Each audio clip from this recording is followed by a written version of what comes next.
غوث اعظم محمد کے محبوب ہے، غوث اعظم زمانے کے سلطان ہے۔ السلام علیکم ورحمۃ اللہ وبرکاتہ۔ اللہ رب محمد صلی اللہ علیہ وسلم، نحن عباد محمد صلی اللہ علیہ وسلم۔ کرامت کے تعلق سے پوچھا گیا کہ کرامت کس چیز کو کہتے ہیں اور کیا اس کا ذکر قرآن اور احادیث میں ملتا ہے؟ چونکہ بہت سارے لوگ جو ہے کرامت کا انکار کرتے ہیں اور کہتے ہیں کہ کرامت وغیرہ کچھ نہیں ہوتی، جو کچھ ہوتا ہے اللہ تبارک و تعالیٰ کی طرف سے ہوتا ہے۔ تو کیا کرامت کا کہیں ثبوت موجود ہے قرآن یا حدیث میں؟ آج اسی موضوع پر میں آپ کے سامنے گفتگو کرنے والا ہوں۔ امید کہ آپ تمام احباب اس ویڈیو کو مکمل دیکھیں گے اور اپنے دوست احباب کے ساتھ بھی اس کو خوب پھیلائیں گے تاکہ ان کے بھی علم و عمل میں اضافہ ہو۔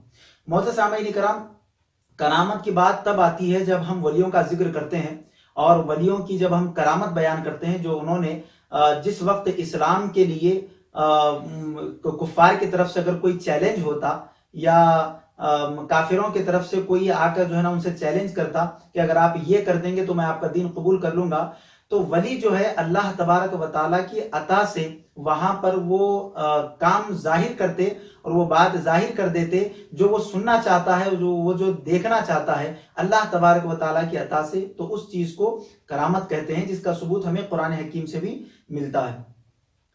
تو کرامت کی تعریف یہی ہے کہ جو بات ولی کے خلاف عادت ہو، یعنی ان کے معمولات کے خلاف اگر کوئی ایسی بات صادر ہوتی ہے، ایسی بات ظاہر ہوتی ہے، تو اس چیز کو جو ہے نا کرامت کہا جاتا ہے۔ اور اس کا ذکر قرآن حکیم میں کچھ اس طریقے سے آیا ہے۔ اگر ہم پارہ نمبر 19 دیکھیں اور سورہ نمل آیت نمبر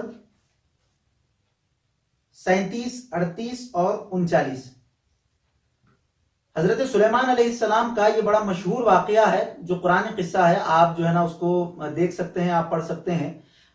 پارہ نمبر 19 سورہ نمل کی آیت نمبر 37، 38 اور 39 ہے۔ آپ ان تینوں آیتوں میں جو ہے نا اس واقعے کو جو ہے نا پڑھ سکتے ہیں اور دیکھ سکتے ہیں کہ کرامت کا کس طریقے سے قرآن حکیم میں ثبوت موجود ہے۔ حضرت سلیمان علیہ السلام نے جب حضرت بلقیس کو اپنے پاس آنے کی دعوت دی اور کہا کہ تم آ کر دین اسلام کو قبول کر لو ورنہ پھر جنگ کے لیے تیار ہو جاؤ، حضرت بلقیس نے اپنے وزراء وغیرہ سے مشورہ کیا، کیونکہ وہ ملک سبا کی بادشاہ تھی، تو انہوں نے مشورہ کیا کہ کیا کیا جائے۔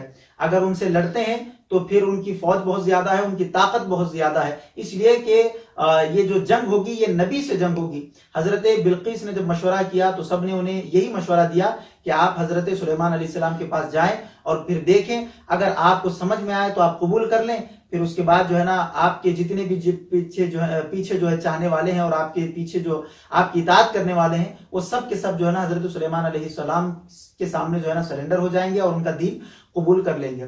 حضرت بلقیس کا ایک تخت تھا جس کے بارے میں بہت مشہور تھا کہ وہ تخت جو ہے بہت بڑا تخت تھا، اور اس کی خوبصورتی یہ تھی کہ اس کے اطراف اور اکناف میں جو ہے ہیرے اور موتی جڑے ہوئے تھے۔ بہت قیمتی تخت تھا اور بہت بڑا اور بہت وزنی تخت تھا، اور وہ تخت تھا کہاں پر؟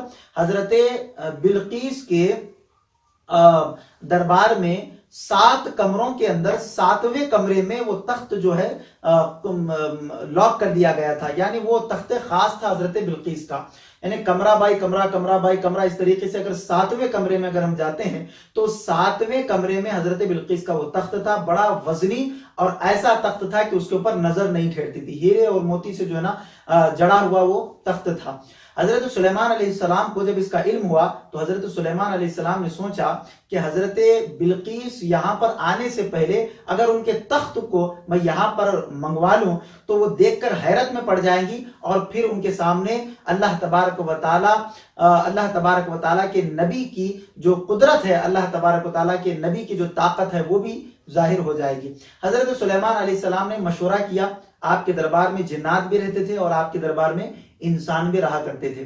حضرت بلقیس کا جو تخت ہے وہ ملک سبا میں اور حضرت سلیمان علیہ السلام ہے ملک شام میں، تو دونوں کے درمیان تقریباً بہت زیادہ فاصلہ، ایک روایت کے مطابق 1500 میل کا غالباً جو ہے نا فاصلہ تھا۔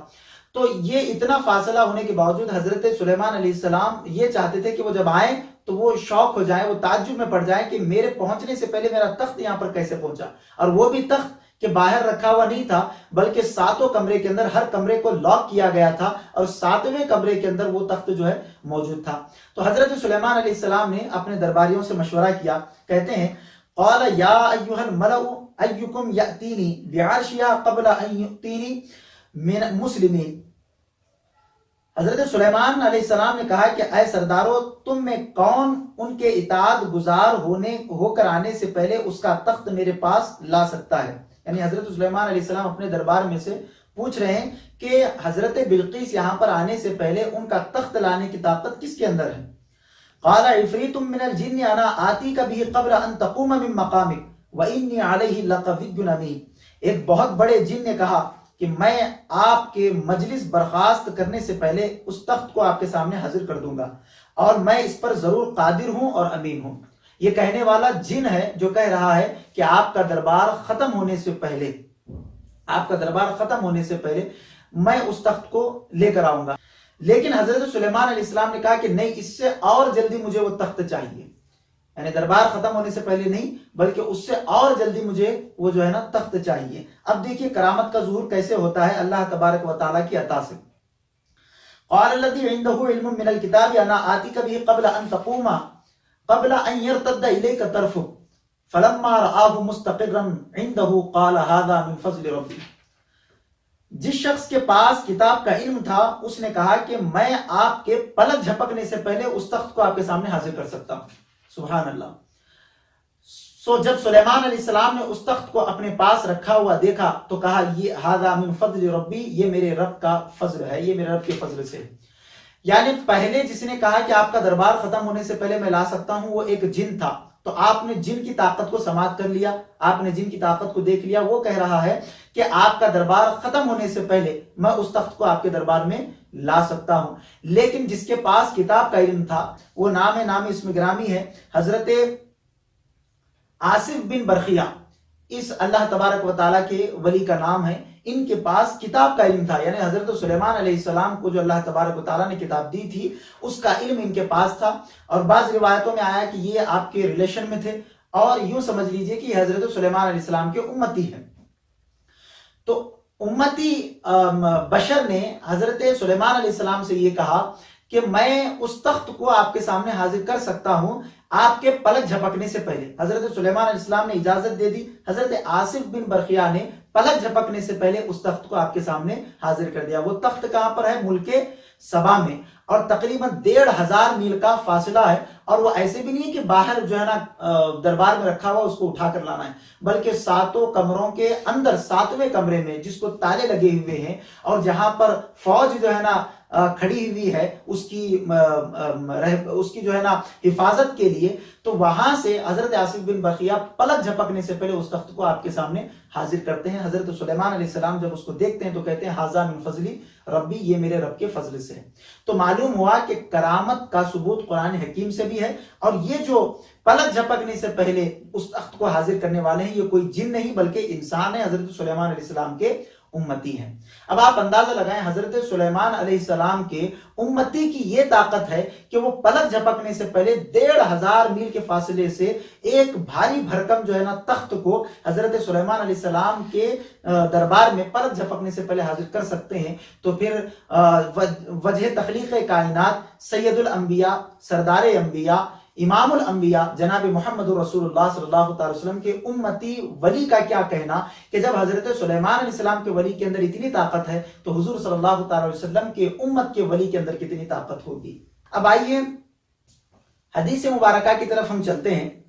چونکہ بہت سارے افراد کو جو ہے کرامت سے بہت زیادہ اعتراض ہوتا ہے، وہ کہتے ہیں کہ بھئی صحابہ جو ہے نا کرامتیں نہیں دکھائے ہیں، آج ولیوں کی کرامتیں کیسی ہو گئی؟ صحابہ کرام کی تو کوئی کرامت سننے میں نہیں آتی۔ حالانکہ اگر احادیث مبارکہ کا مطالعہ کیا جائے تو معلوم ہوگا کہ کرامت کا ثبوت احادیث مبارکہ میں موجود ہے۔ خود خلفائے راشدین سے کرامتیں ثابت ہے، امام حسین رضی اللہ تعالیٰ سے کرامتیں ثابت ہے۔ یہ کرامت کوئی نئی بات نہیں ہے بلکہ قرآن اور حدیث میں جو ہے نا اس کا ذکر موجود ہے۔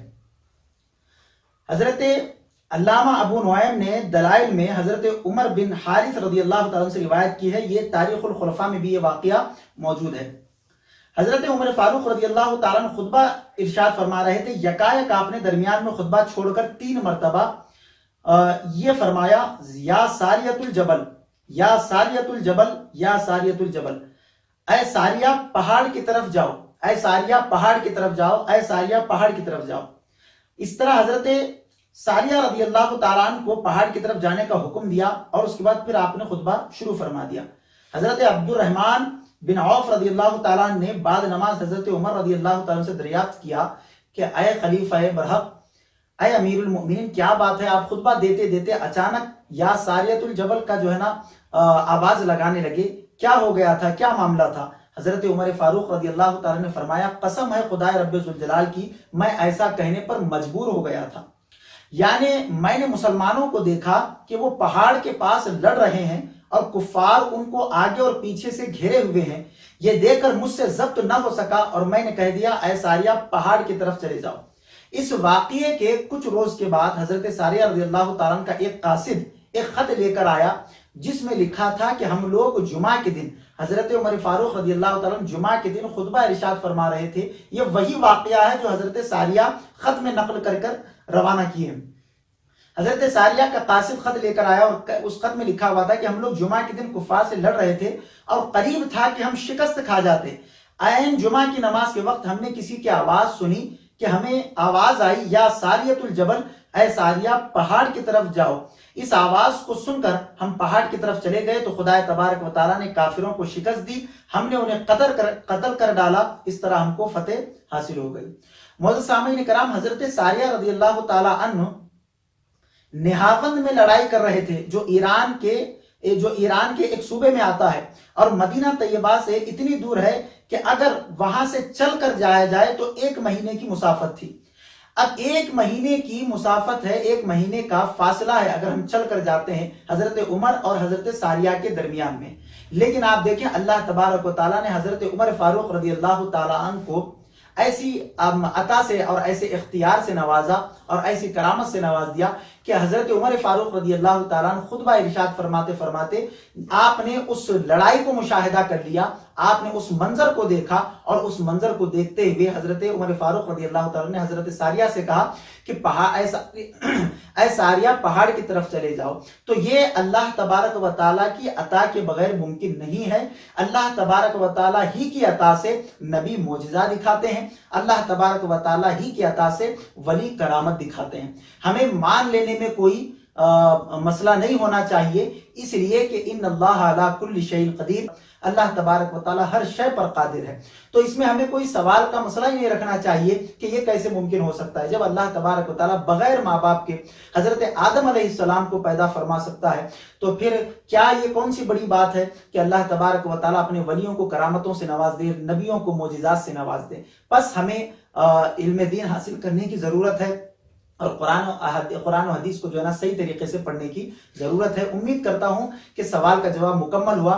کرامت کی تعریف بھی آپ نے سماعت فرما لی، کرامت کس کو کہتے ہیں، اور پھر آپ نے یہ بھی سماعت فرما لیا کہ کرامت کا ثبوت قرآن میں بھی ہے اور کرامت کا ثبوت حدیث مبارکہ میں بھی ہے۔ تو اولیاء کرام سے جو کرامتیں صادر ہوتی ہیں، جو کرامتیں ظاہر ہوتی ہیں، وہ بالکل برحق ہیں۔ اس کا انکار کرنا یہ غلط فہمی ہے، اس کا انکار کرنا یہ گمراہی ہے۔ اللہ تبارک و تعالیٰ سے دعا ہے کہ ہمیں کہنے سننے سے زیادہ عمل صالح کرنے کی توفیق عطا فرمائے۔ السلام علیکم ورحمۃ اللہ وبرکاتہ۔ غوث اعظم محمد کے محبوب ہیں، غوث اعظم زمانے کے سلطان ہیں، غوث اعظم کی ہر جا مچی دھوم ہے، غوث اعظم کا گھر گھر میں فیضان ہے۔